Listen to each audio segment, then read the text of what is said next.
Does your brain ever feel like it's just always on? The feeling that your mind simply doesn't have an off switch?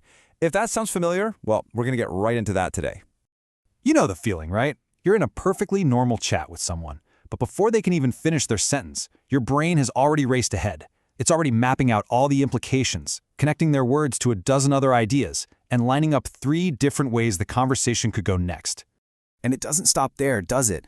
Hours later, maybe even days, you find yourself replaying that same conversation in your head, pulling apart their word choice, their tone, searching for some hidden meaning that, let's be honest, probably wasn't even there to begin with. It's kind of like this, where most people see a single piece of information. You see this giant, intricate web of connections spinning out from it. You're seeing the historical context, the future possibilities, all these abstract links, while everyone else, they just see the single piece of information. So, if you're sitting there nodding along, you've probably just labeled yourself an overthinker. But what if it's more than that? What if it's actually a structured, specific way your brain processes the world? Something we can actually define and understand. Well, it's time to put a name to that feeling. This intense, non-stop mental activity, the concept that describes it is called cognitive depth. Now, cognitive depth isn't just a fancy term for thinking a lot. It's about thinking in layers. Your mind is constantly breaking things down, linking them to this huge internal library of everything you know, and running non-stop what-if simulations about what could have been or what might be. So, what's actually going on under the hood? Because this isn't just random, chaotic thinking. There's a real system to it, a set of mechanics that explains how it all works. We can really break it down into 3 core pillars. First, there's hyperanalysis. This just means nothing is ever taken at face value. Every idea, every statement gets pulled apart into its smallest components. Second, you've got hyperconnectivity. Here, your brain acts like a super fast search engine, instantly linking that new bit of info to everything else you already know. And third is counterfactual thinking. This is that constant what-if machine, always exploring alternate paths and possible futures.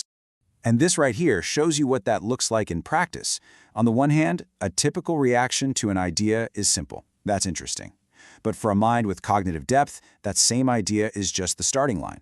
It immediately kicks off a whole cascade of questions about connections, consequences, and underlying assumptions. It's a fundamentally different, more complex process. But here's the thing. This powerful internal engine doesn't just exist in a vacuum. It has a major and often really challenging impact on something we all need, our social connections. This quote just nails it, doesn't it? You're in the conversation, you're using the exact same words as everyone else, but because your internal processing is so different, it can feel like you're on a totally different wavelength. It can lead to this profound feeling of being misunderstood. And this chart just illustrates that disconnect perfectly. Take a look. The small bar, that's what's actually being said out loud. Now look at that massive second bar.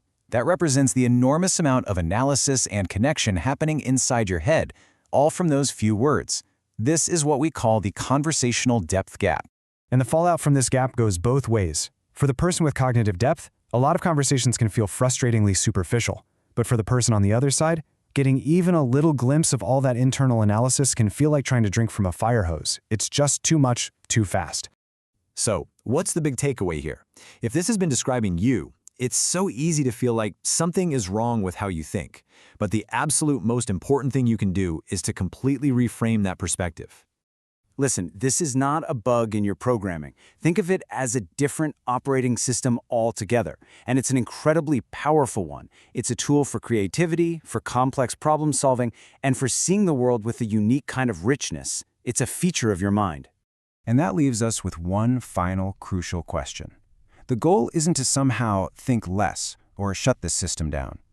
The real challenge is to understand it and then to figure out how to navigate it in a world that often operates on the surface. How do we build bridges across that cognitive gap for ourselves and for the people we want to connect with? Now that's something worth thinking about.